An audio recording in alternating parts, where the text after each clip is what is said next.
Good evening, everybody. I'd like to welcome you to our Portsmouth School Committee meeting of Tuesday, February 10th. If you please rise and join me in the Pledge of Allegiance. We'll have a moment of silence tonight for a long-term PHS soccer coach. Mike Stenton passed away, so a moment of silence in his honor, please.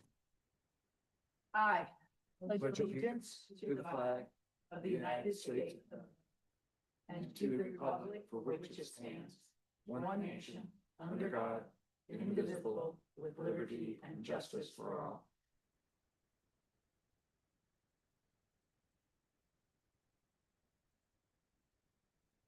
Thank you.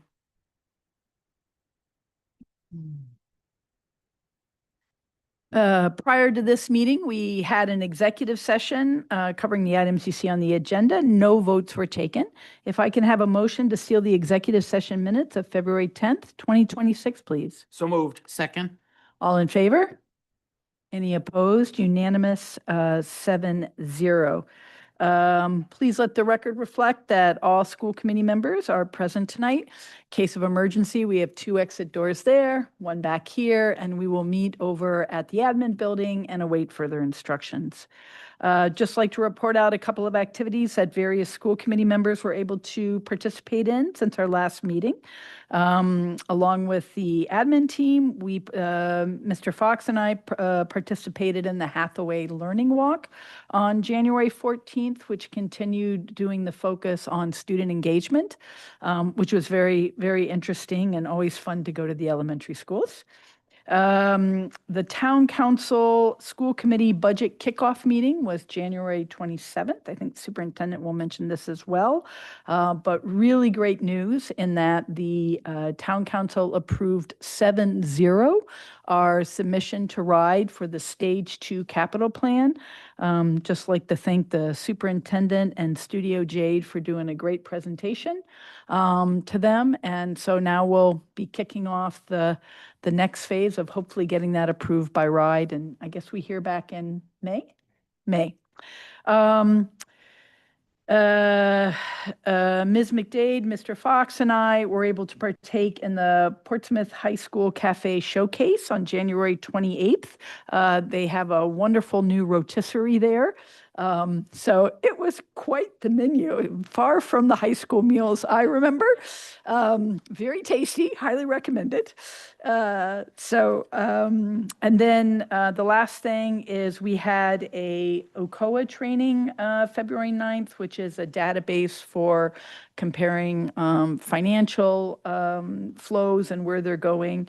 Mr. Fox, Ms. McDade, Ms. Skian, Mr. Delahanty, and I were able to sit in on that. Would anybody like to add anything from any of those?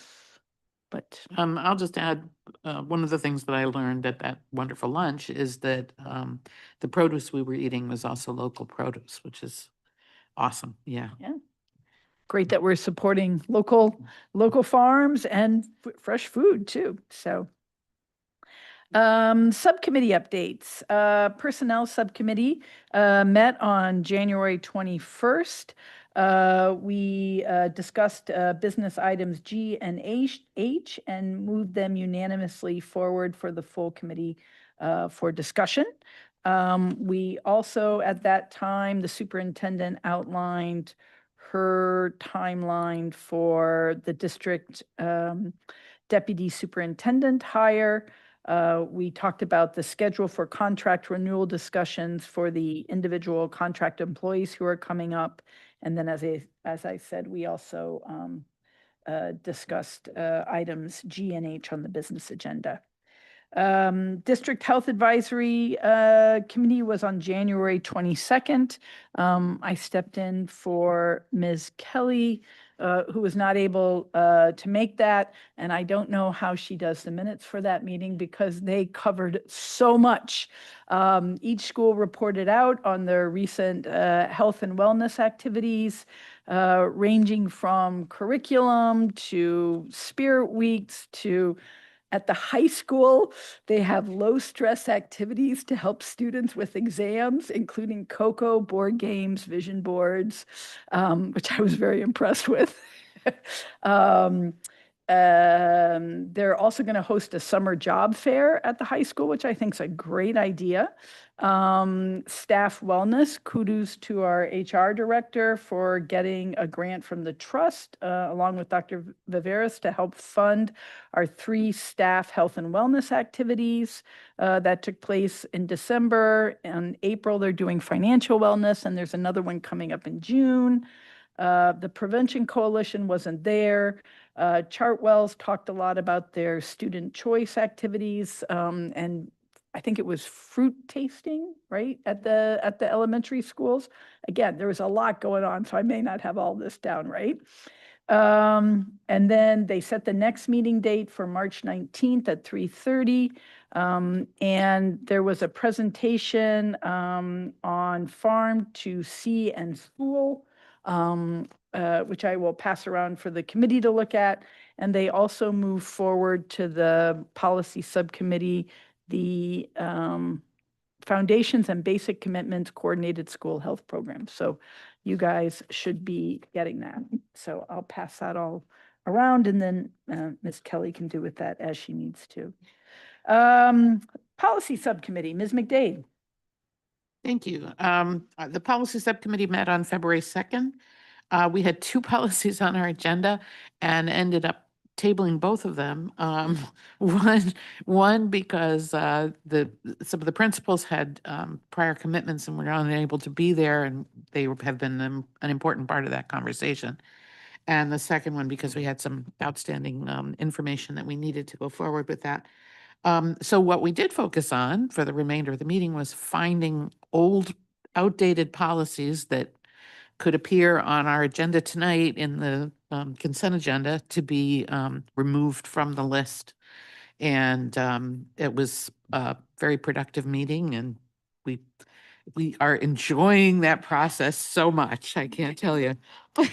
Just finding, it just, when you get rid of the ones that aren't important anymore, it just focuses on what is important. So it's been a good process. Good, thank you very much. Finance Subcommittee, Mr. Ferber. The Finance Subcommittee met on the 3rd of February, and we basically went through every line item on our proposed budget, which is pretty well buttoned down, but we still have some unknowns, including healthcare and transportation. We're negotiating with our prospective transportation provider, and Christy Arroyo, the Finance Director, will elaborate later in the meeting on the finances.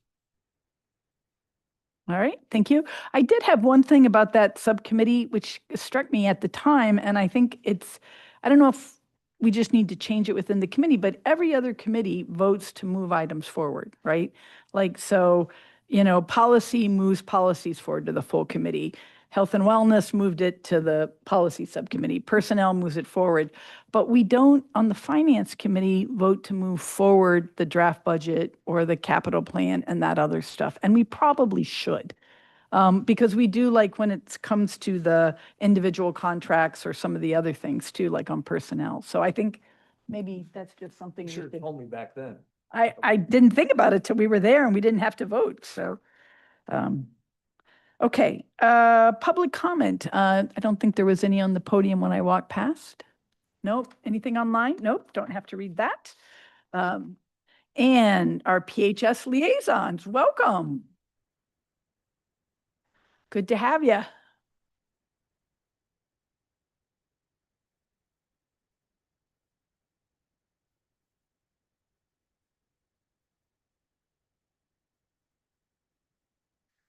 Sorry. At the end of January, our ski and snowboard club went on a ski trip up to Jay Peak. And even though the temperature was like -20, I'm pretty sure, so they couldn't ski for one of the days, they still had a great time, and they did go on the Sunday. Preparations have begun for our PHS drama music production, Mean Girls, that will be held in the spring. And then last week, our sailing team hosted a special afternoon after-school presentation with the Roger Williams coach, Amanda Callahan, and spoke to our sailors about various strategies and techniques. And we didn't know that Roger Williams was in the top 10 sailing teams in the country, so that was a great opportunity. The freshmen, sophomores, and juniors had all their grade level assemblies to go over their courses for next year and everything. So I can't believe that's already happening, but we don't have to do that. Our Model UN team recently attended the Boston Model UN conference and had a great showing. There was over 2,500 kids and over 140 schools participated, and we sent 18 delegates and 5 students received awards. So that was great. Also, we learned a few weeks back that PHS had been named the Newport County's best public school by Newport Life magazine. So Dr. Heath represented at the awards ceremony in Newport. We also had 2 open houses this past month. We had one for CTE, like engineering programs, all these type of programs. And then we also had another one for 8th grade families and students to come in so they got to get to know the school and everything, which was really nice. And then we also we finally have our school store open up after like a year of renovations and everything and clearing out the room. It has finally opened. The business pathway have been working with it and getting the students from there, so they pop up at games. And like recently at the basketball game, they came with like a movable hanger with all the type of stuff. And then it's right near the cafeteria where kids come in almost any time with all type of gear, sweatshirts, backpack, or not backpacks, sweatshirts, sweatpants, beanies, and all types of stuff. That's it. That's it for tonight. All right. Thank you. Did you guys take advantage of any of those exam relaxation activities? I didn't because I was just so busy that week in general. But I prioritize sleep. Yeah. Yeah. Sleep's probably the best. All right. We did good though. Good. We studied a lot. Thank you very much. Thank you. Have a good evening. Okay. A superintendent's update, Dr. Viveras. Thank you, Dr. Copeland. Just wait to get our slides up.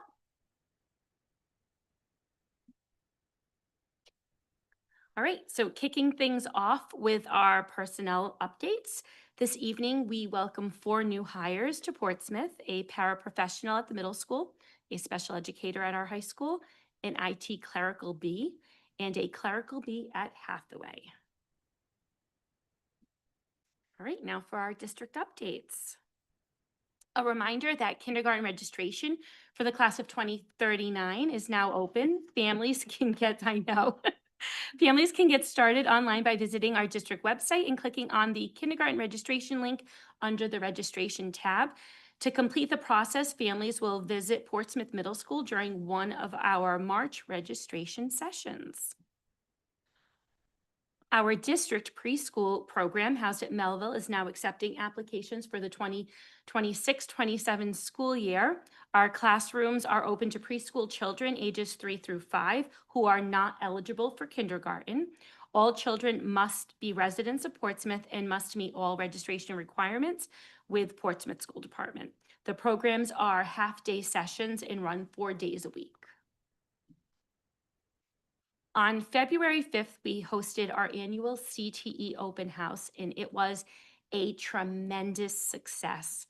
We had a strong turnout from district students as well as out-of-district students who are interested in becoming Portsmouth Patriots. I believe we had over 100 students that signed up as interested, and we had over 200 guests that evening. So it was really incredible. Students and families had the opportunity to explore our CTE academies and speak to students and staff. So we did it a little differently this year, and we had introductions in the auditorium, but then we all broke out over to the cafeteria where each of the CTE academies had a station with students and they could connect and have some conversations.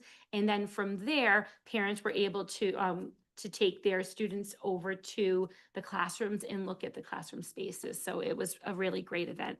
I just thank you to all of the staff, students, and families who helped make that event such a positive and welcoming experience for all.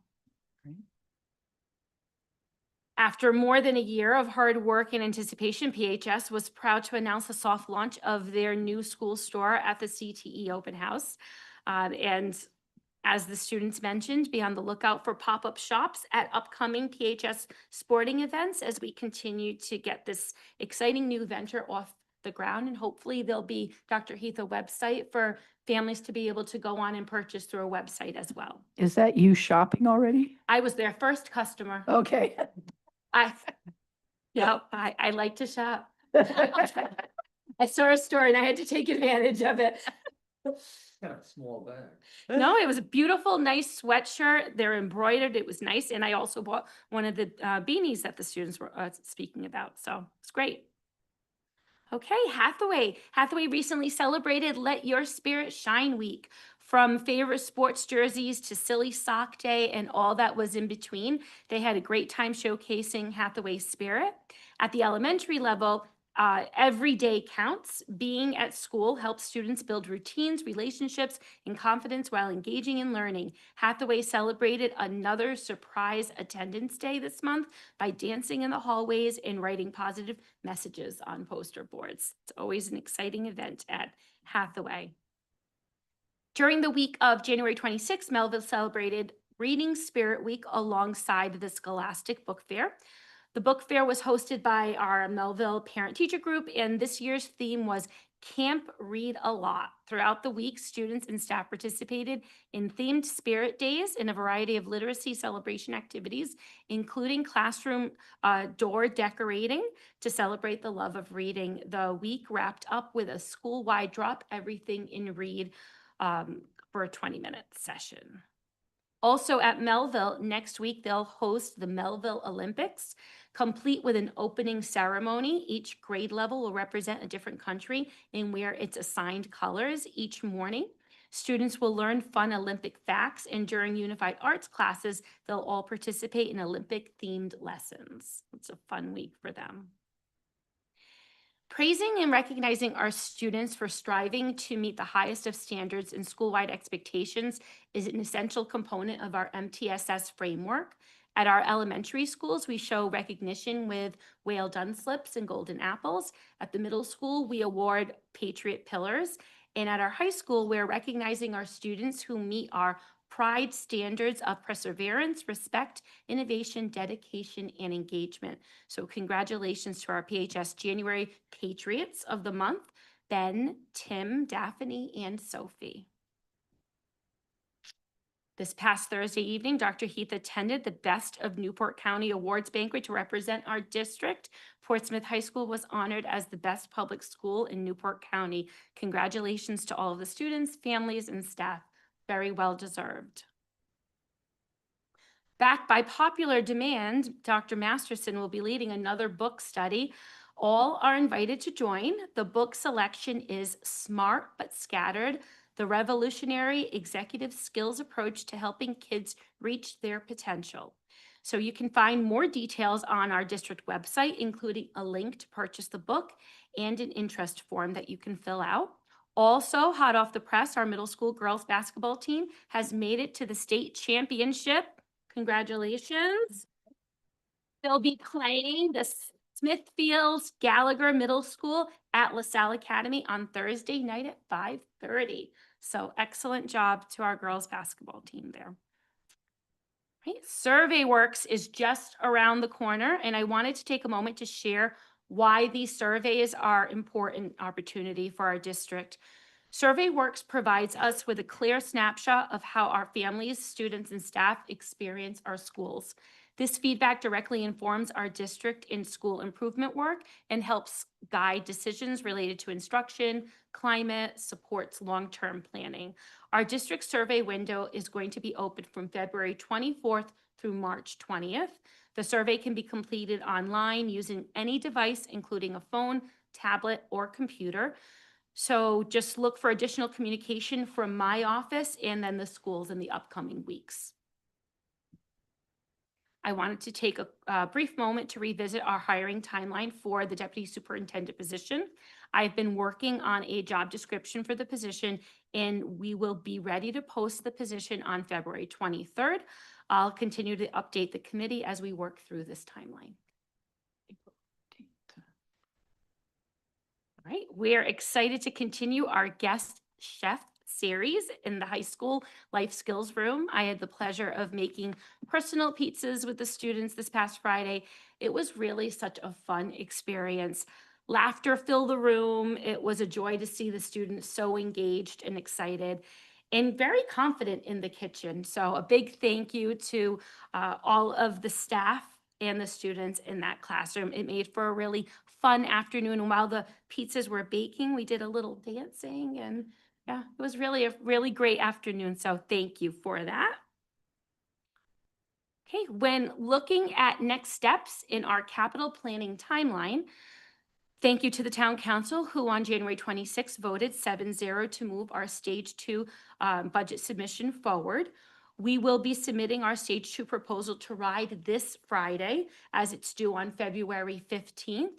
We plan to have a RIDE representative at our next building committee meeting, which is on March 18th. We're looking to have that meeting at the middle school. Why do we need a RIDE representative there? They've asked to join the meeting. Oh, Yeah, Yeah, it's actually it's a part required. of It's it. part of the process. and is it done? I mean, you said you want it, why are we submitting it if it's due the 15th? Is it ready to go or are we still working on it? So we met with the team today and they're just finalizing a few things and they will be submitting on Friday. I'm also in conversations with Mr. Rayner to coordinate next steps for voting on a resolution, enabling legislation and developing a ballot question. So that's all in the works and we should expect to hear from RIDE about approval of our submission sometime in May. Right, and finally, just a reminder that we're heading into February break next week. I actually cannot believe it's already here. On Monday, all schools and our district office will be closed to observe President's Day. And our next school committee meeting will be held on February 24th. That concludes my updates. Thank you. Thank you, Dr. Viveras. Any questions for the superintendent? No? Okey-doke. Sounds like a very busy time since we've had been our last busy. meeting. Can I have a motion, please, for school committee minutes? I move for the approval of the school committee meeting minutes of January 12th and the executive session minutes of January 12th. Second, Any changes or corrections? Seeing none, all in favor? Any opposed? Any abstentions? Okay, 6 in favor, 0 opposed, and Ms. Kelly is abstaining. May I have a motion for the consent agenda, please? I move for the approval of the consent agenda. second, All in favor? Any opposed? Unanimous, 6-0. This is a discussion item, so just move for discussion. A, please. So I move for discussion on the first draft of the fiscal year 2027 operating budget. second, Dr. Excellent. Rivers? Yep, thank you. So tonight, Chris and I are going to be presenting the first draft of our FY 2027 operating budget. This is an initial proposal intended to start the conversation and reflect our early priorities. The budget is grounded in supporting student learning, maintaining safe and effective schools, and exercising fiscal responsibility.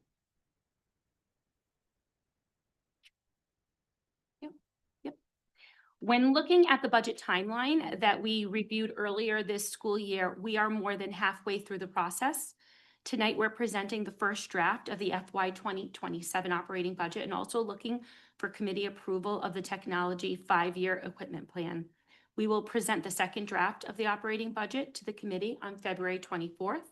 At that meeting, we'll also be looking for approval of the FY 2027 gate receipts and facility rental budgets. Finally, on March 10th, we will be looking for committee approval of the final FY 2027 operating budget.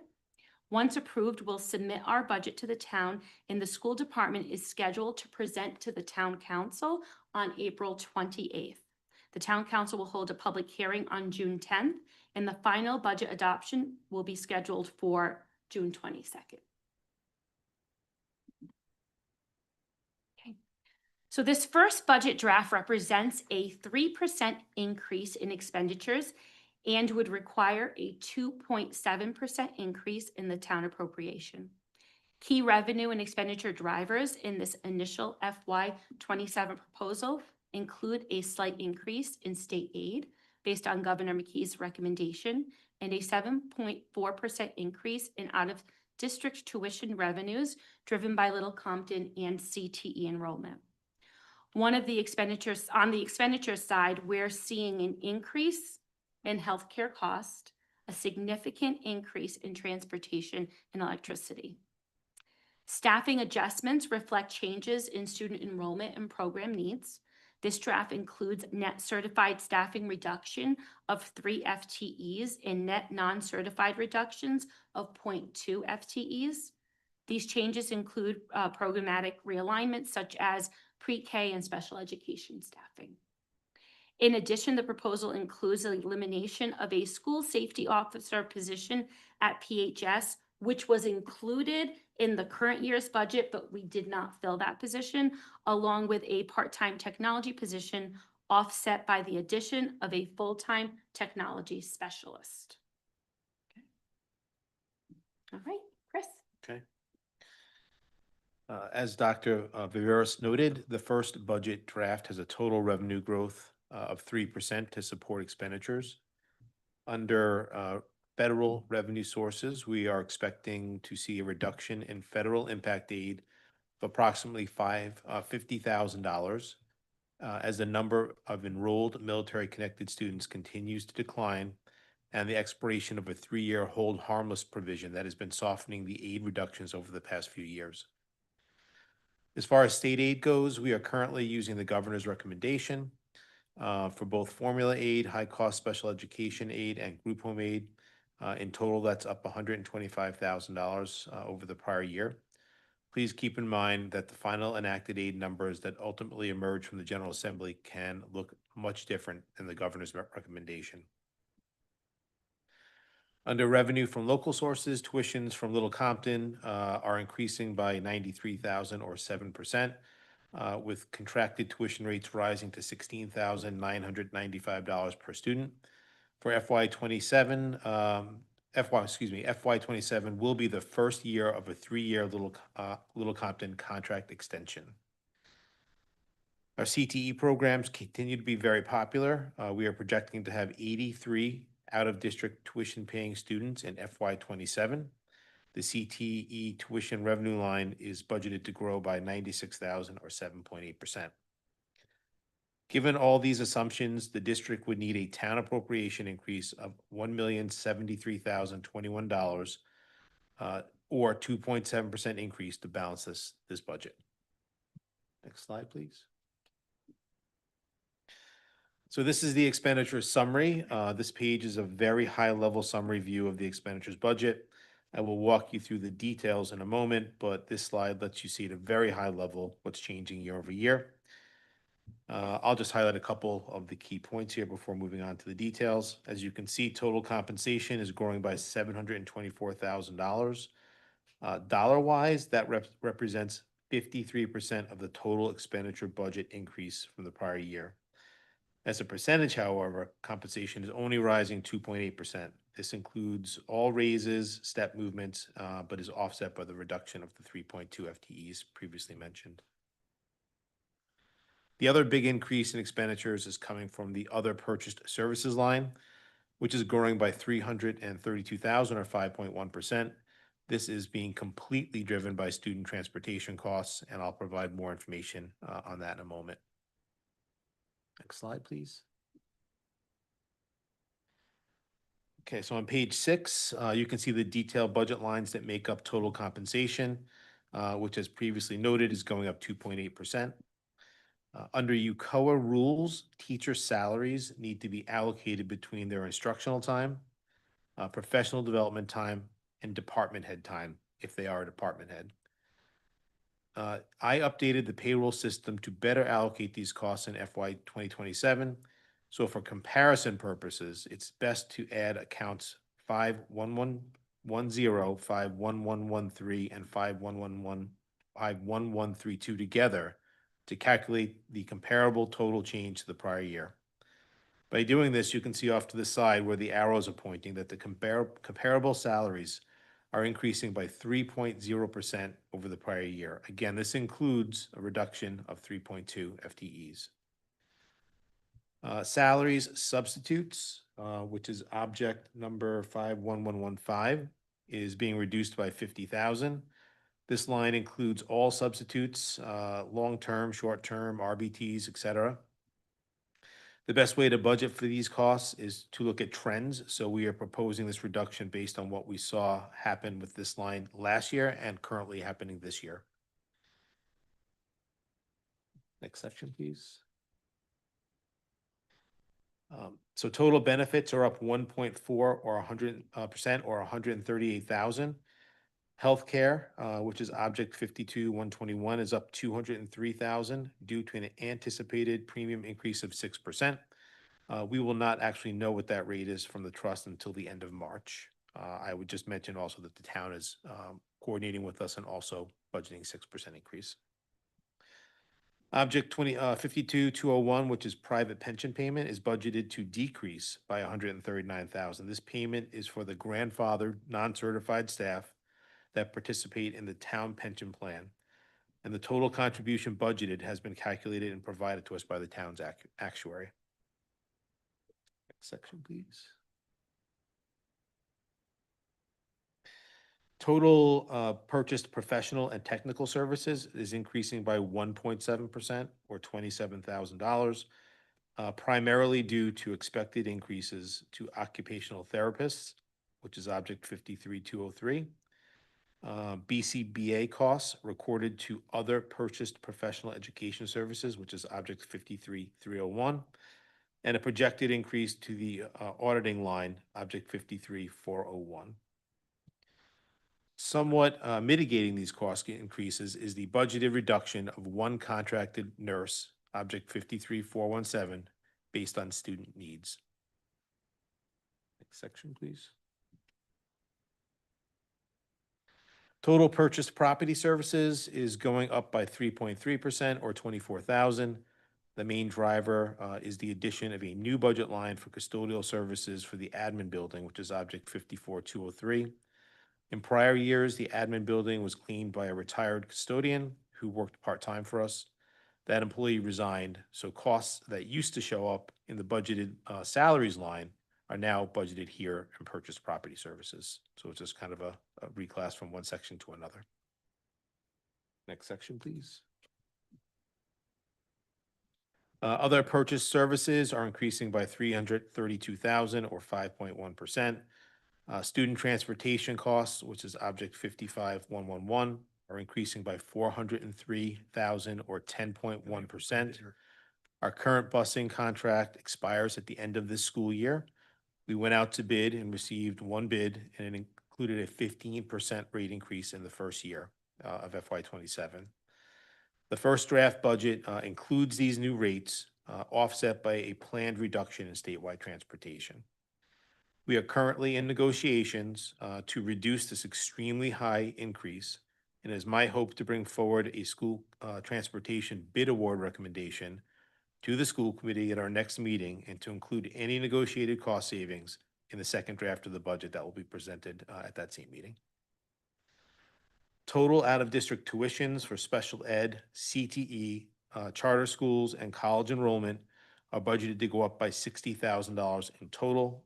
Those are all the object lines that start 556. Next section, please. Total supplies are budgeted to increase 152,000 or 12.3%.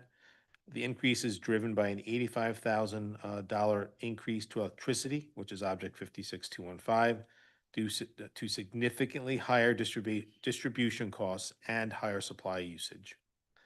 Additionally, the textbooks line, object 56406, is increasing by 64,000 due to the need to purchase new subscription licenses for high-quality social studies and science curriculum. Section, please.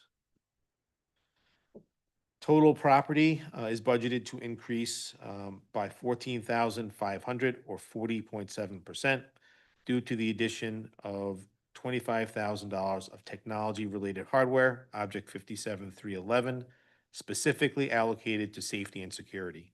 These funds will be used to replace, repair school video cameras, purchase more storage space for video recordings, repair, replace card access scanners, and any other safety security related needs. This is a budget line that we have wanted to add for the last several years. Total miscellaneous is down 45,000 or 18% due to lower IT leasing costs. That's object 58316. Again, overall expenditures are increasing 3% in the first draft. And I'm happy to answer any questions or turn it back over to Dr. Viveros. Thank you. Any questions or questions, I should say?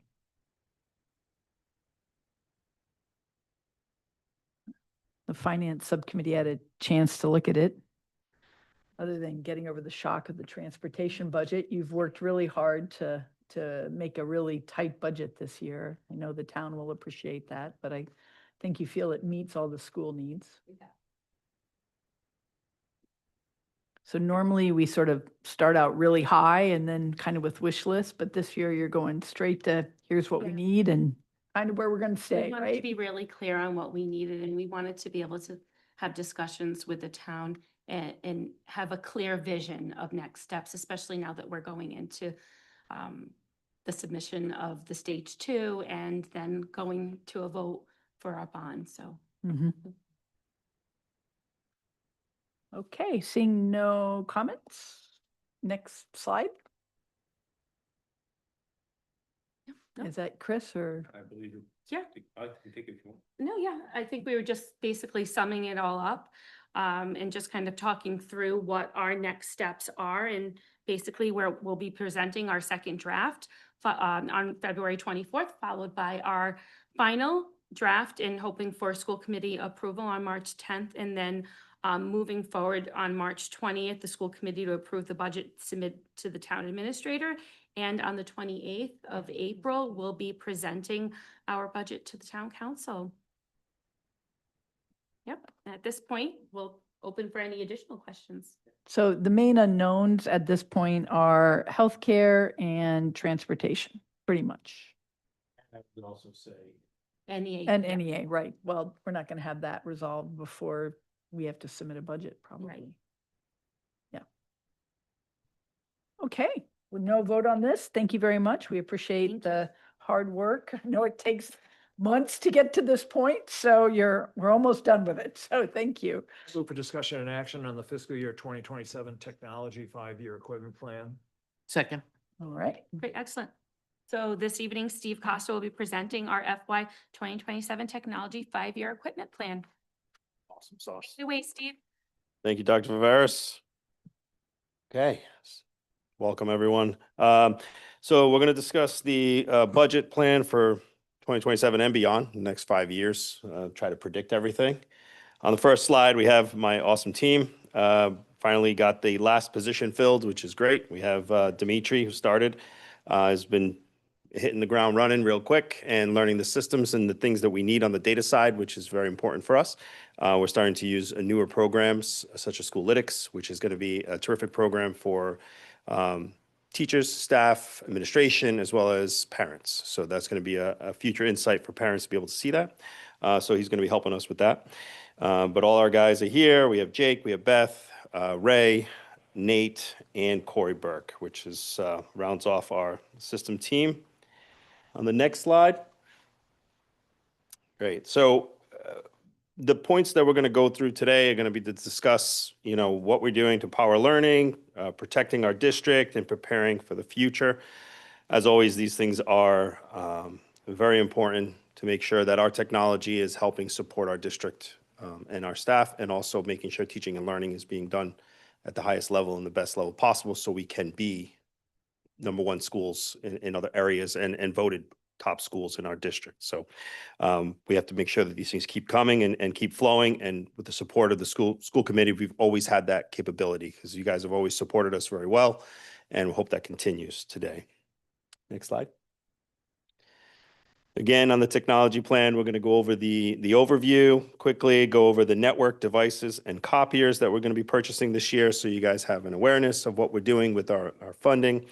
And also, I know Mr. Diero talked about the security budget. We'll see that in the capital overview, but I didn't go into details as far as stuff, but it's primarily hardware for these, so our security systems, so we can get more cameras, more servers, more space for storage, to have a length of time longer than what we have now. So, and as we add cameras, there's more licensing and security. So you'll have that in the backup, but it won't be presenting anything here just for safety's sake. On the next slide, we'll see that the 5-year plan is broken down for all our years. We have to project until 2031 as far as what we think we're going to be needing. Overall, for this year, we're looking at a $418,852.13 as our total budget, but with that security hardware that Mr. Duro was talking about, that kind of raises it up a little bit. But every year over that, we're going to try to keep adding to our security, whether it's building security, making sure our PA systems are working properly. For anything for emergency-based stuff will come out of this security line, which is very important. So we're going to move to the network information next. So the infrastructure here, Jake put this together. Sorry, it could be a little bit small, but we're really honing in on replacing our access points at our elementary schools. Those are the outdated access points, as well as the licensing for these access points need to be renewed. And the best way to do that is to replace the old technology with newer, faster technology. Because as you see down in the next slide, we're talking about new Chromebooks, which needs the newer Wi-Fi like we have in the middle school and in the high school to be able to open up those lines for us so we don't have much pressure in the back end as far as internet goes, so no slowdowns. So the new Wi-Fi is going to help us. We also need some backup servers to replace. Backup servers costs more because of the storage. That's going to be local storage on these backup servers. They still back up some of our needed virtual environment. So we need to make sure that we renew those. And those have been out of warranty now for a few years. So we need to make sure that we renew and get those. A lot of this stuff is going to be E-rated in this plan. E-rate is a federal program that we use for schools and libraries. We range between 20% to 90% discount. We're allowed at a 40% discount, which is great. So anytime we buy any services that include networking and also network hardware like this, we can get a discount on that. Backups, excuse me, backup storage. We have offsite and local. We have multiple. So we do offsite. We do site to site. So middle school, high school. We're also going to start adding elementary schools. So we're going to have all 4 schools backing up. So if there's ever any problem, we can just activate one of those other backup lines and then be able to connect and get our systems running. Yes. Sorry.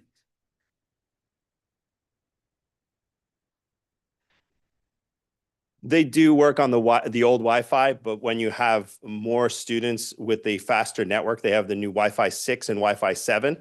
Those older access points can't handle that speed. So they'll be at a lower speed. So we want to make sure that they have the best connected connection for the devices. And when you have the newer devices that are coming out with the higher bandwidth Wi-Fi adapters, we're going to need those new access points. Plus, to purchase the licensing for those licenses for the access points, you need to purchase licenses in order to have the service as well. So we, instead of just buying the licenses, we might as well get the newest hardware as well, and it includes the licenses as well for us. And that's all included in E-rate, yes. So the access points will have Wi-Fi 7? It'll have Wi-Fi 7, it'll have Bluetooth, there's more integration so we can have a more dense network in our buildings. So we'll have better connectivity for my teachers' devices, the student devices, all the iPads that we have in the district. We have the TVs in the district. These things all run on Wi-Fi. So you can imagine as things start, 25 kids sign in with a device, that could really shrink the performance of these devices. So as we get newer devices, we have the best Wi-Fi as well out there. Okay. On the next slide, we can just go to the next one. Okay. So on this slide, we have, oh, wait a minute. Did you miss something? Is this copiers? No, devices. Here we go. Devices. I shrunk it down. Sorry. Mine is really small. So we do have a few things that we have to purchase this year for our 2027. In your backups, you have the full 5-year plan. And those things change as we move forward. So sometimes the technology that we are looking at now might not be available or is already outdated by the time we go to next year or the years after. So teacher Chromebooks, elementary school teachers, we're going to be replacing all of their Chromebooks. Those are the next ones that were available to replace. The middle school was done this year. We've seen great success with the middle school Chromebooks. They're very rugged. The teachers love them, and they're still touch, which is very nice. So we're going to be replacing all the teacher Chromebooks at the elementary schools. The engineering lab at the high school is being used for a lot of things, which is good, especially engineering. But those devices, when they were new, they were state of the art, and now they're a little bit older. So we need to make sure we revamp those and get those up to date with newer hardware for the students in the engineering class, as well as other classes. They use it for business and science as well in those classrooms, which is very nice. The district iPads that we use. So we have some of the older generations. We've been doing this for a while. Every year we've been replenishing some of the older models, and we take those and either make them kiosks or we disable them completely and then we recycle them. These devices are used for MLL students in the district so they can communicate with the teachers. So there's a lot of those being used right now. If there's a student with health issues, they can be using one of these iPads as well for the nurses. We do have to replenish and replace those. And there are some teachers out there that still have iPads in the classroom or use it for programs like iDismiss. We know that that's a tool that they use, and also for the SmartPass tools that we have at the high school and middle school as well, where students are moving through the halls, they use the iPads. Well, the teachers use the iPads. Interactive TVs at the elementary schools. We're looking to replace the third grades this year. We did fourth grades this year. Next year will be the third grade side of the house for elementary. So those are the 7 touch screens that we're replacing. The outdated, probably almost 10 years old now for the ViewSonics that we have there. They serve their purposes, but they're starting to fail. The touch is starting to fail, or the screen backlights are starting to fail, or the computers are starting to fail on them. So we need to replenish those. And as we go along, we'll get everybody into the same brand before, every year we're going to be replenishing these devices in the elementary schools now for those teachers and students. The last thing on this list is the Chromebooks, which is the one-to-one initiative. I know it says 3 to 9, but it's supposed to be 5, I think, to 9. 5th grade and 9th grade will get the new devices every year. These include the devices, they include the covers for them, protective covers, and also insurance for all these. So parents don't have to worry about paying insurance on them. We take care of all that in district because it's all in one price, which is very nice. You don't have 200 students per class in 5th and 9th grade. No, that also includes extras. Yeah, so that also includes extras for on the shelf when there's a breakage or an issue that we need to swap out. Yep. So we have to make sure that we have some on the shelf for the quick turnarounds. And on the last slide we have is the district copiers. Last year we replaced Hathaway's copier in the library, but this upcoming year we're going to be replacing the main office, which is quite a bit older. It's almost 8 years old. So the copier in the main office is going to be replaced. That is also the fax machine for the district, for the school at Hathaway, and also the second floor facility, faculty printer, which is also now the second floor printer at Hathaway. And then the library copier, which seems to be broken a lot at the high school, that one is going to be replaced this year as well, upcoming year. And that's it. It's quick. Any questions? I turn to my colleagues with IT background. Lovely. Any questions? It just seems to Great, me yeah. we spend a lot of money, and I'm just wondering if we really need to have the newest and best of everything. Like, does the elementary really need, are that many kids on the Wi-Fi all the time? And I mean, I don't know. It's The biggest issue Yeah. is state testing. State testing is going to tell Wow. us. It's You state get- testing. yeah. You've got every Yeah. third grader and fourth grader on a device That, while other students in other grades are on devices, while Mhm. TVs are running, while presentations are happening. sure. No, you're right. It's, there's a lot of going on. Yeah. Yeah, it's tough to say. The wireless is something that it's network based. We run everything on Wi-Fi. So always having the latest and greatest makes sense. But we also do it when we need to do it. So we're always okay with our licensing and structure. So because of the devices we have, these are the old ones. So we share with, the old stuff we'll bring here if we need to, and we'll use it other places. But for the latest in the classroom technology, we want to make sure that stuff's ready to go. Yeah, And can we wean ourselves off Apple, iPad? I mean, they just. we have been. Yeah, this is slowly going. Just get rid of it and they figure out other Yeah, I mean, for the MLL students, this has been a godsend. I know for some teachers, it's just being easy to communicate with the students who can't speak English all the time or well enough. So it was a great tool for that. So it's like a Google Translate kind of thing? It's Google Translate, Microsoft Translate, whichever app they use to be able to communicate back and forth with the teacher, which has been helpful. So things like that, but we are going to start weaning off from future years. You're not going to see it. You might see it towards the end again, but we might need to replenish some of those. So we are starting to wean off of the iPads, and then teachers, we're going to work with our ISCs this year, this summer, before the summer ends. We're going to be collecting devices that teachers don't use. So if they keep it in their drawer, why bother? Let's take those back and let's start cleaning up a little bit more. So, and recycling. Regarding testing, do we have like a fail-safe procedure if the system goes down during testing? I mean, I don't know if that's ever. So the good thing about the state testing, yeah, the good thing about state testing is you don't lose where you're at. So you can just get right back on if there was an issue. So if that's the problem, if it was a catastrophe and the whole building is down, or it's, God forbid, something greater, then we'll have to postpone and deal with the state at that point. But 9 out of 10 times, if there's a glitch in the network or an issue, then it just comes right back up and the kids go right back to testing, which is nice.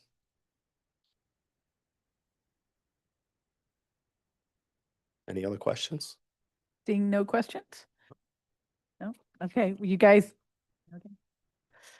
do a lot of work and Yep. cover a lot of machines, and we really appreciate it. I'm glad Yep. we got that staffing position in there. That was good. Yeah, it was a big plus. So having no further discussion, or at least not seeing any further discussion, we now need a motion for approval. So moved. Second. All in favor? Any opposed? Unanimous, 7-0. Thank you so much, Mr. Thank you, everyone. Appreciate it. Now they waited for the technology budget. That was like the key thing. I thought it was a program of studies. Go ahead. I move for discussion and action on the Portsmouth High School vision of the graduate program of studies, Second. or graduate/program of study, whatever. Thank you. Dr. Heath, Yeah. I think, or. Yeah, but no, Yes. I can just kick things off. So Dr. Heath is going to be sharing the final changes to our program of studies, and he's also going to be sharing the work that they have done to finalize our vision of the graduate. And I just need to say that Dr. Heath and his team really have worked so hard with the vision of the graduate, and I feel that it truly encompasses what Portsmouth School Department is all about. So thank you for all of that hard work.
think it's great. I mean, does RIDE require this? I'm just curious. Not a requirement yet, but one of the big things our organization does is the Association of Schools and Colleges, is on mass accreditation, and one of their primary principles they apply, that you do, is evaluation of graduate, implementing the well practical way, where, students can express what they are, how they show up in learning. Yeah. So we're not to the second part of that comment yet, but knowing we're going through the process and knowing what's coming, back 2 years ago, that's when we were start where is it preparation. Yeah.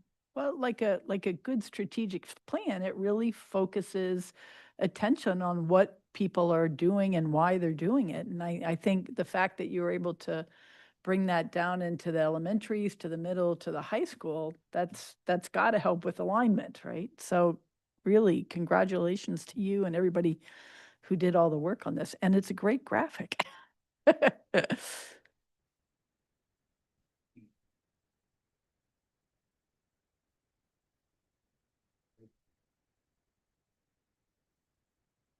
Yeah. Process, it really feels good.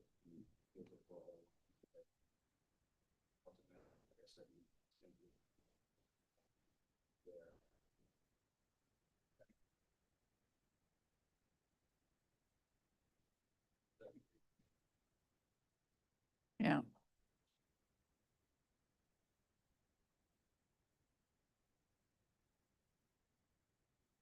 Great. All right, we do have to approve this. I'm guessing it's on Dr. Viveras, it's on for a vote, right? So we do need to approve. We thought it would be good to approve it. Yeah. I move for approval. Second. All in favor? Eagerly, Thank you. 7-0, well done.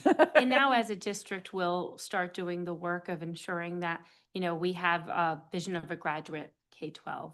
And how do we start to incorporate it into our elementary schools and into our middle school? So they've done the heavy lift of doing this work. And you would see that in a lot of Massachusetts school districts.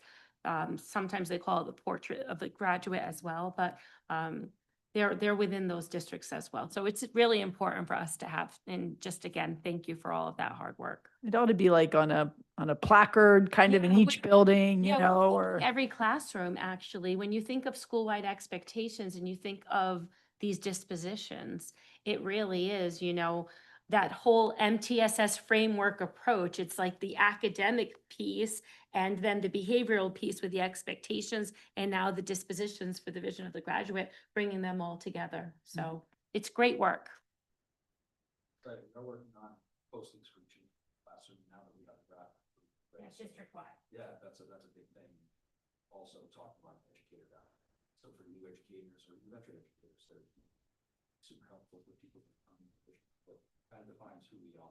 Yeah. Faculty perspective, but these are things that we really believe in our heart. Yeah. So it's great. That's great. And I see you're also on for this item for program of studies, right? We'll go back to the start of the slideshow there. I appreciate you having me back for this. A lot of great conversation. The last time we presented program studies, kind of went back to had a lot of conversations both internally and surrounding communities about some of the questions. So for tonight, I want to revisit some of those outstanding questions. So as a quick reminder, I really try to round our program studies, some ongoing policies. So this was shared at our first presentation. But when we talk about programmatic focus, which is really the program study gets to, one of the things, important things obviously that we're looking at. Oh, turned off. I was speaking too much. That never happens. Ask Jody, it does. So improving school culture and engagement for all students, clearly identifying programmatic challenges and accurately defining steps towards improvement, reviewing and refining logistical shifts while continuing to develop our school-wide programming and continuing to streamline processes and procedures. So those are overarching goals that we have as we create the document. I also try to go a little bit more granular and personal with 7 different areas of, I call them steps towards excellence. So on the following slide, we've actually, since last spoke, have made some significant progress in some of these areas. So we just spoke about finalizing the vision of a graduate, and now Yeah, there you go, right? Done, right? And now we're reinforcing those dispositions at the different grade levels and in individual classrooms and subject areas. We're talking about continuing to refine our career and technical education programming, so that's still ongoing. We provide a master schedule driven by community interest. So, you know, you heard the students talking about, and you can feel it emanating off of them. When it's time to pick classes, there's definitely an uptick in the gloomy weather and you know, some of the difficulty when you start getting, you know, what next year might look like. There's definitely some energy, specifically at the high school right now around that. So our master schedule is driven by student interest. That's really important for us. So that's one of the things we're working through now. The following slide, we're working to implement our new concurrent credit recovery model, which also ties into some of the proficiency questions that happened at the last meeting. We're completing our self-study component of the NEASC accreditation process. I just referenced that. Our collaborative conference visit is March 2nd and 3rd. So we'll be having individuals from all over New England at the high school, really looking in depth at our programming. We learned our committee chair is from a career and technical school in Western Connecticut. So really nice to have those differing perspectives in regards to the things that are going on and learning from one another. We actually submitted our self-study yesterday. So yeah, 103 pages of excellence. So really exciting to get that off the desk and out into the universe, and really a fulfilling, you know, opportunity to look at the great stuff that's happening at PHS. Next, we had establishing and reinforcing our community partnerships, which continues to happen. And then finally, we're always trying to redefine our school identity based on stakeholder input. Vision of a graduate is a component of that, but also our social media presence and the narrative that we're able to share from our schools. So to that end, grounded in those 7, we presented our program of study previously. Some of the sticking points are things that I think the committee wanted some more feedback on. We added to this presentation. The first related to our business, career and technical education programs. To revisit really quickly, we had talked about establishing an early enrollment program, EEP, opportunities through Roger Williams University, for our business programs. One of the things that was not clear in that initial presentation was the cost of the program and what that looked like in regards to students and families purchasing college credits or paying college credits or for college opportunities. We have the answers to those questions now. So there's a one-time upfront cost for Roger Williams, $5,940. And what we're purchasing with that money is basically the curriculum that they're offering at their college in their business programs. So you're talking about things like textbooks, you're talking about things like, you know, worksheets, resources, things of that nature. So we'd be using their materials, and in trade-off, they'd be offering the EEP credit to our school.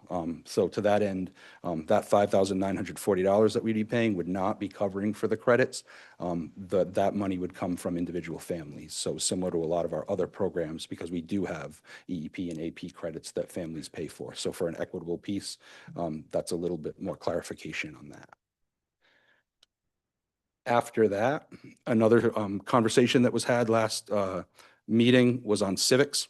So with RIDE's new graduation requirements, there's certain classes that students have to take at the high school level before they get a RIDE diploma. Additionally, there's other proficiencies is how they title them. So skills and dispositions that students have to be, you know, at least proficient in, if not master by the time they leave high school. There's different things. Basically, the difference between the two is obviously a class, you have to take the class. It has to be a sit down, you know, backside in seat learning experience. Whereas proficiencies, you can do those in a variety of different ways, so long as the school community agrees on the way that those are being implemented and done with fidelity.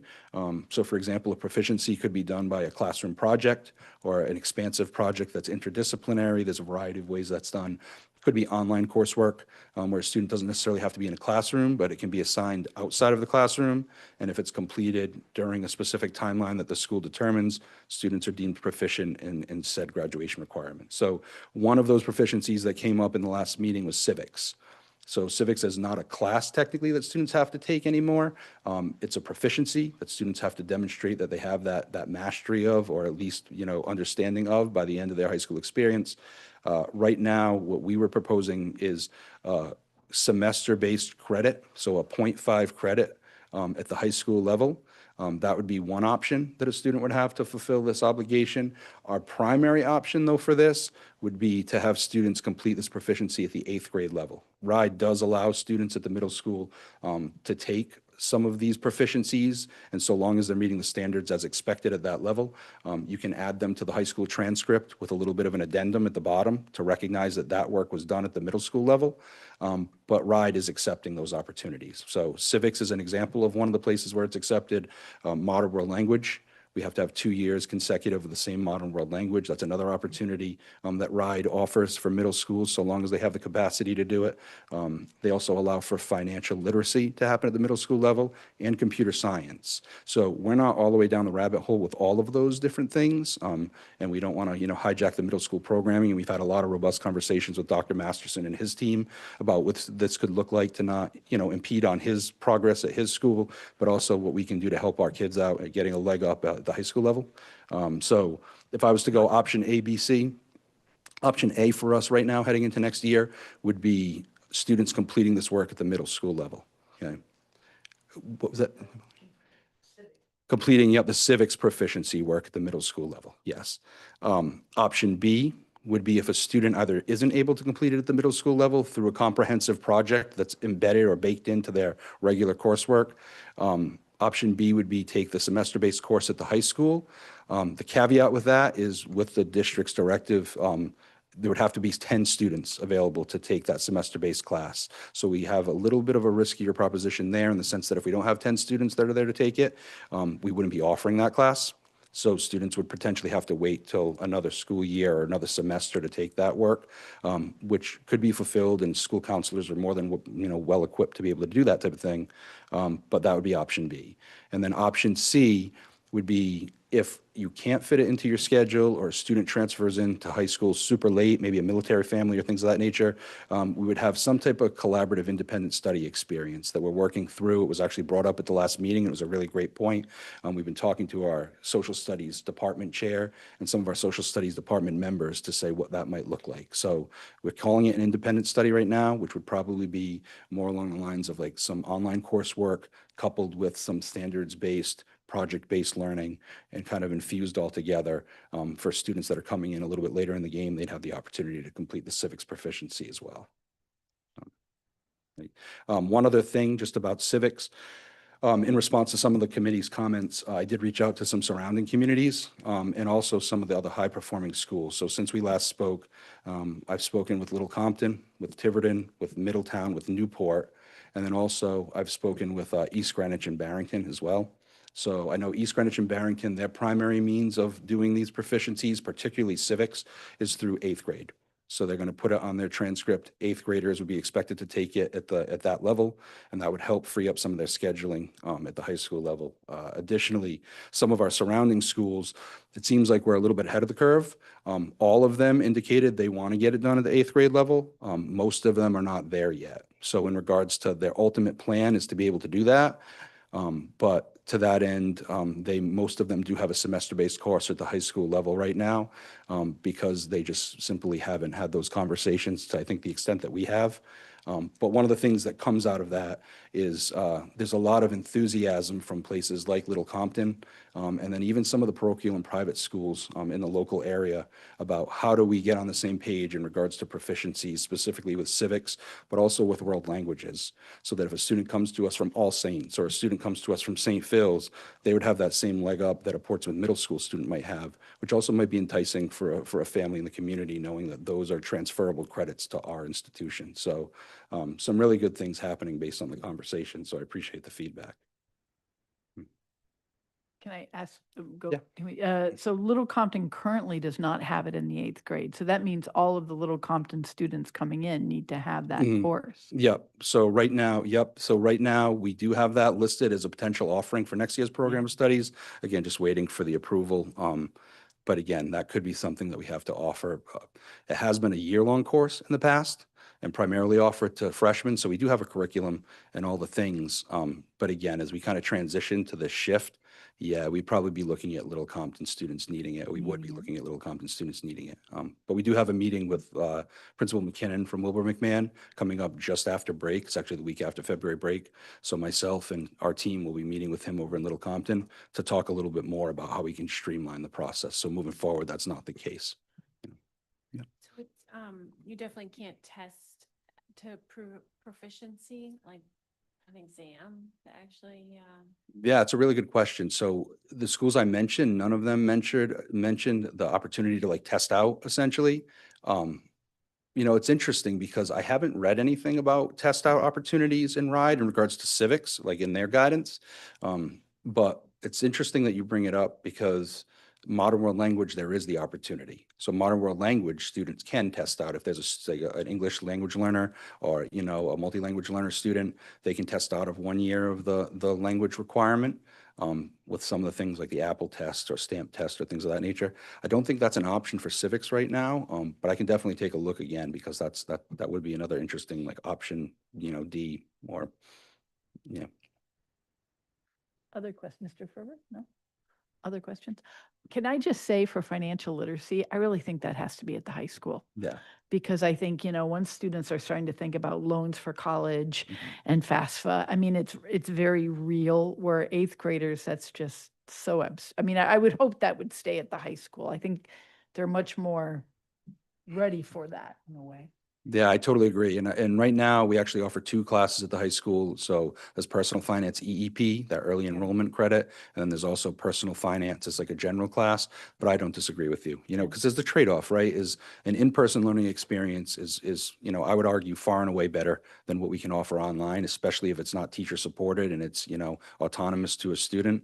So there's that kind of trade-off of wanting to give kids that opportunity to kind of choose their own path essentially when they get to the high school, but also being able to teach, you know, foundational concepts like personal finance, which I agree with you. And just as a side question, Mhm. I know Mr. Fox needs to get out by 9, but Mhm.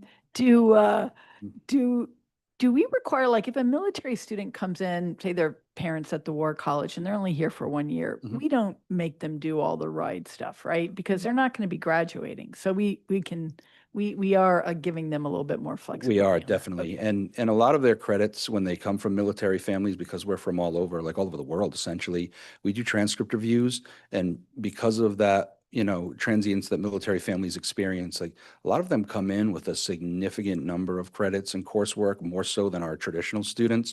So a lot of them, to be honest, have it completed by the time they get here. Okay. You know, so, you know, we can accept the coursework and we definitely do that even at this moment. You know, if we have a student come in from Smithfield, we were just talking about that community before, you know, we do take a look and so long as the coursework's congruent, we accept it. So, yeah. Thank you. Okay. Thank- I'm sorry we interrupted your presentation. No, that's totally fine. We're right at the end. So last time I did share a timeline, slightly amended based on some of the committee's feedback, which I appreciate.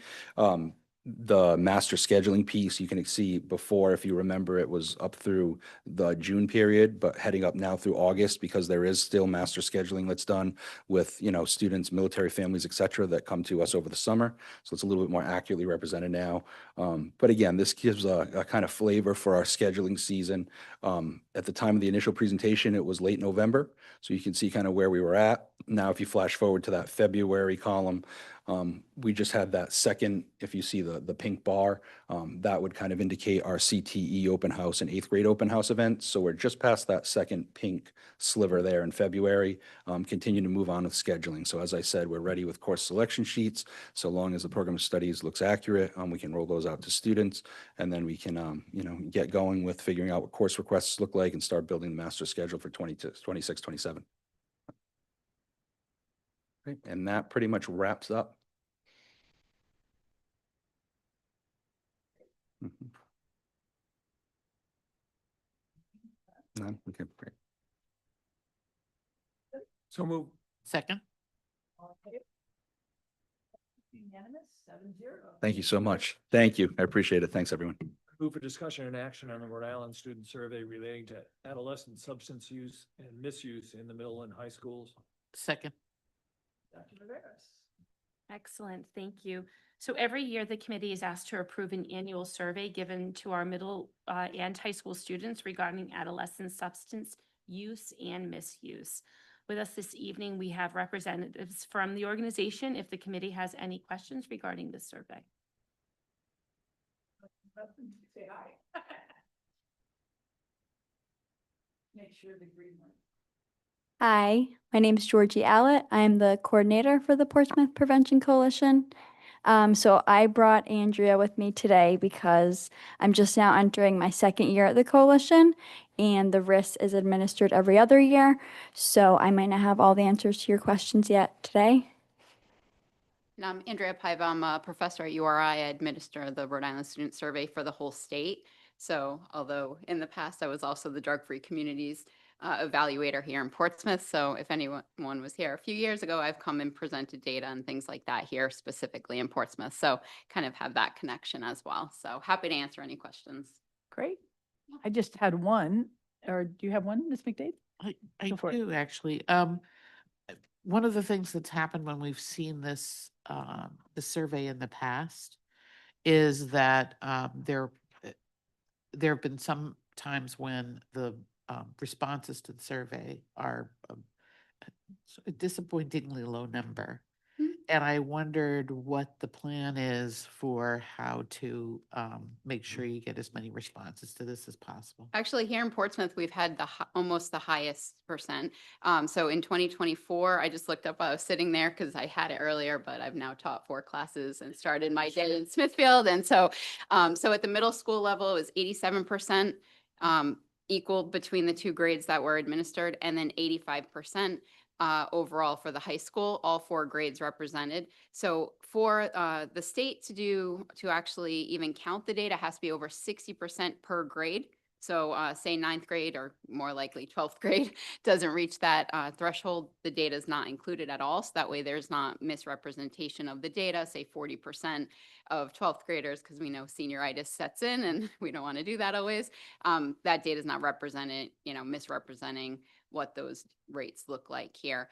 And I always say that here in Portsmouth, that's almost always consistently the highest among the states. So almost 90%. I think in 2024, 11th grade had like 70 something percent. But I think there were some absences as well. I think there was like a field trip or something on that day. So, so actually for here, it's been historically really high and very good participation, which often it really reflects the administrative support, and that, both the principals at the schools are encouraging teachers to have students participate and not just sit there and, not participate should they want to. They do have the option to opt out, of course. Yeah.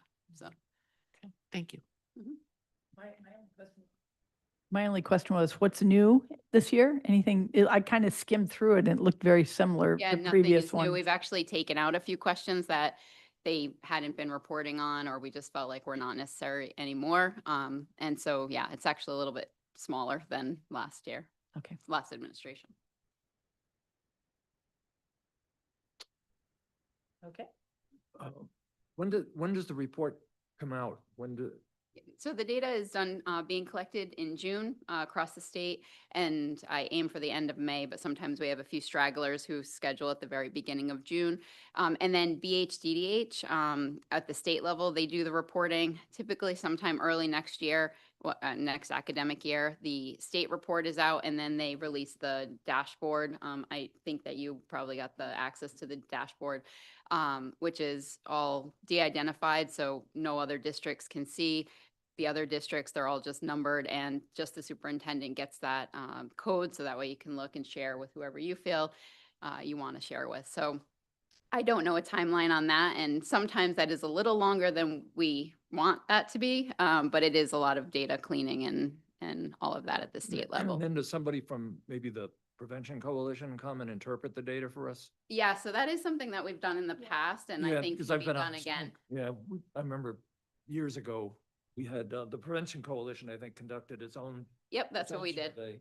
Yeah, and so we actually took that Rhode Island Student Survey data here in Portsmouth and looked at longitudinal data looking over time. And actually, because there is a drug-free communities grant here, which is $125,000 a year, and you can get up to 10 years. I think you're in year 7. 7, I believe. Yeah. Yeah, so that's the grant that I work under, and that's how I'm able to do all these programs and initiatives with the schools.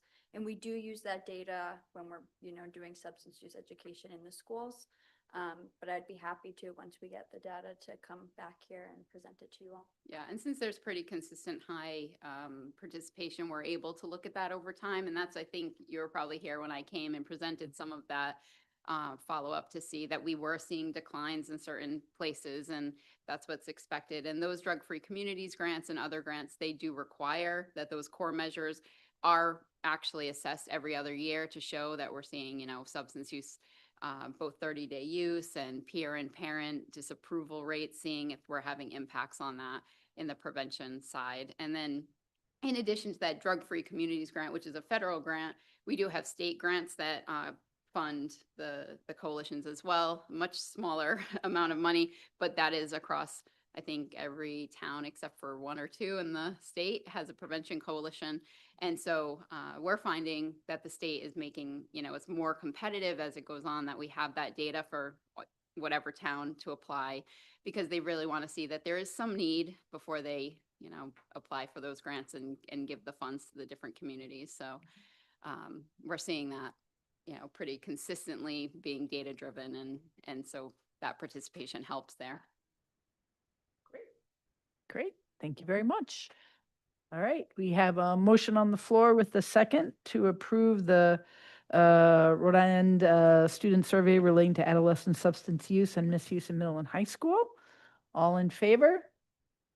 Any opposed? Unanimous, 7-0.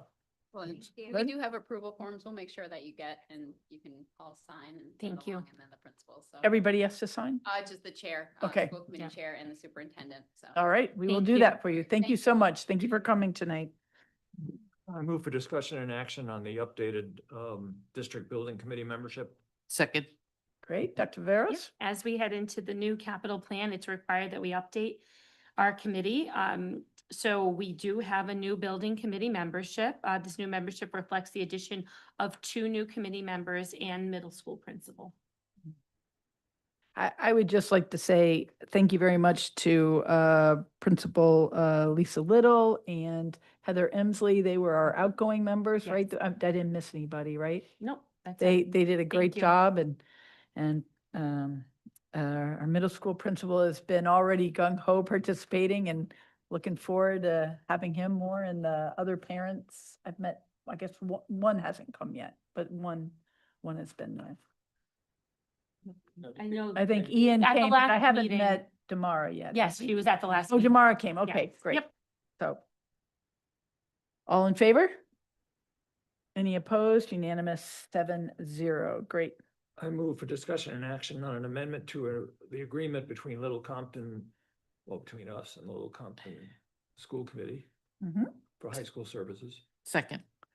All right, Dr. Veras. Okay, this amendment is to our original agreement, secures a continued partnership with Little Compton for the next 3 years, with tuition increasing to $16,995 for our FY '27, $17,505 for FY '28, and $18,030 for FY '29.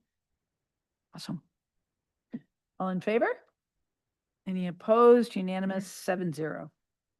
Move H, for- please. Uh, Or G, no, please. It's on top of it. I move a discussion and action on the Director of College and Career Readiness contract. Second. Dr. Veras. Sure. I'm recommending the renewal of Paige Corin Claire's contract as the Director of College and Career Readiness based on the continued growth and expansion of our career and technical education academies over the past 3 years, as well as the success of strategic marketing efforts. We've continued to increase the number of out-of-district students attending our high school each year, and we've expanded our program offerings, strengthening existing programs. Yep, doing a great job. All right, all in favor? Any opposed? Unanimous, 7-0. I move for discussion and action on the per diem and school year substitute nurses / school nurse teachers rate. Second. Dr. Right. Veras. So over the past 2 years, we've increased teacher substitute rates to remain competitive. However, substitute nurse rates were not adjusted at that time as they were already competitive. This year, we're experiencing difficulty filling substitute nurse positions. After reviewing compensation in neighboring districts, we found that our rates are now on the lower end. The increase I'm recommending would position the district as the most competitive for substitute nurse compensation, while still costing approximately half of the daily rate charged by contracted nursing agencies to fill these positions, which is what we're having to do more often.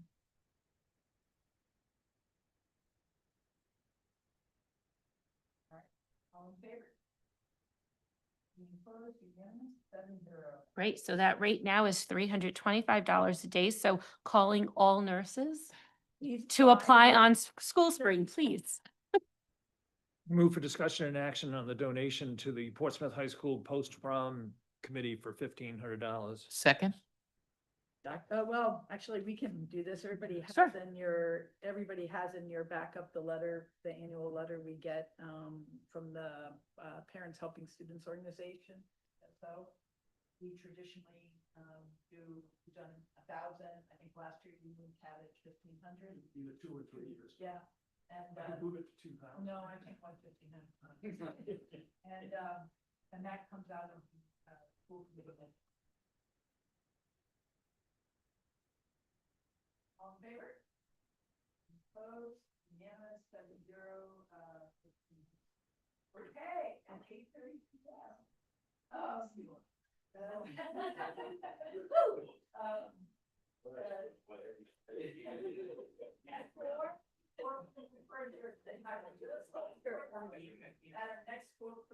I'd just like to point out before we move for adjournment that our next school committee meeting is Tuesday, February 24th here at Town Hall.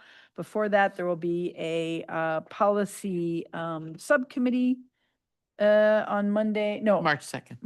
After that, there'll be one on Monday, March 2nd. Okay? Now can I have a motion for adjournment? Second. All in favor? Any opposed? Unanimous, 7-0. Thank you very much, everybody. Have a good night.